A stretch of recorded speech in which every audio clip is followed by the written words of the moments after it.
نحمدہ ونصلی علی رسولہ الکریم اما بعد۔ مسجد بنو عنیف یہ قباء کی خاص زیارتوں میں سے ایک ہے۔ سیرت نگاروں نے اس جگہ کو معالم نبویہ اور آثار مدینہ میں سے شمار کیا ہے۔ اس جگہ آپ صلی اللہ علیہ وسلم اپنے ایک نوجوان جانثار صحابی حضرت طلحہ بن برا رضی اللہ تعالی عنہ کی عیادت کے لیے تشریف لائے تھے۔ یہ جگہ مسجد قباء کے محراب کے بالکل سامنے چند قدم کے فاصلے پر ہے۔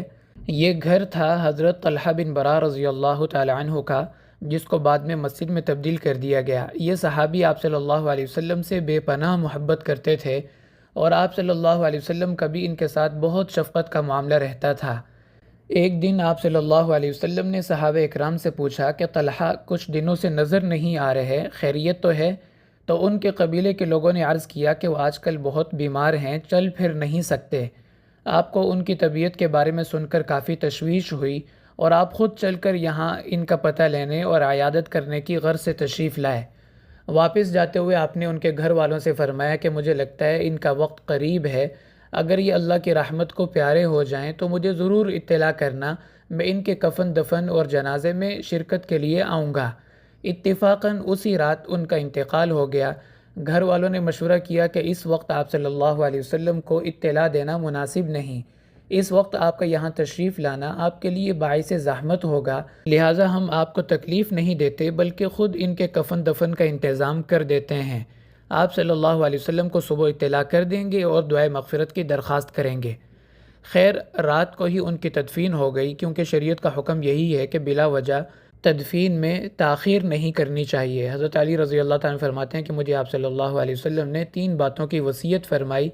پہلی بات فرمائی کہ جب نماز کا وقت ہو جائے تو نماز کو ادا کرنے میں تاخیر نہ کرنا، اور دوسری بات فرمائی کہ جب کوئی اللہ کی رحمت کو پیارا ہو جائے تو اس کی تدفین میں تاخیر نہ کرنا، اور تیسری بات فرمائی کہ جب کوئی جوانی کی عمر کو پہنچ جائے، چاہے وہ لڑکا ہو یا لڑکی، اور مناسب رشتہ آ جائے تو پھر رشتہ کرنے میں تاخیر نہ کرنا۔ تو بہرحال ان قبیلے والوں نے بھی راتوں رات ہی ان کے کفن دفن کا انتظام کر دیا۔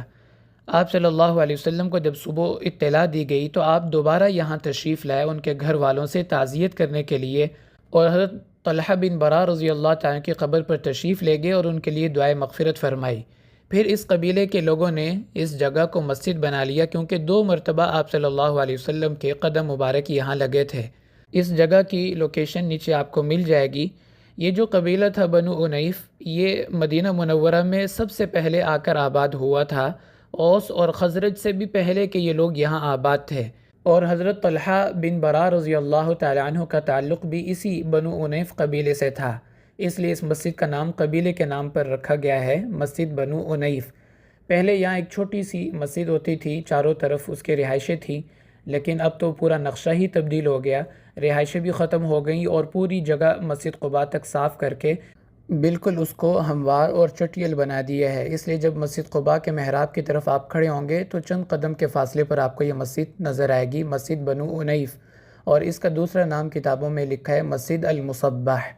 بہرحال یہ مسجد بنو عنیف کے نام سے زیادہ مشہور ہے۔ تو آئندہ جب بھی مسجد قباء آئیں تو لازمی اس مسجد کی بھی زیارت کریں، یہاں آپ صلی اللہ علیہ وسلم کے قدم مبارک لگے ہیں۔ اللہ تعالیٰ سب سننے والوں کو حرمین شریفین کی بار بار بعدم مقبول حاضری اور حج عمرے کی سعادت نصیب فرمائے۔ وآخر دعوانا ان الحمد للہ رب العالمین۔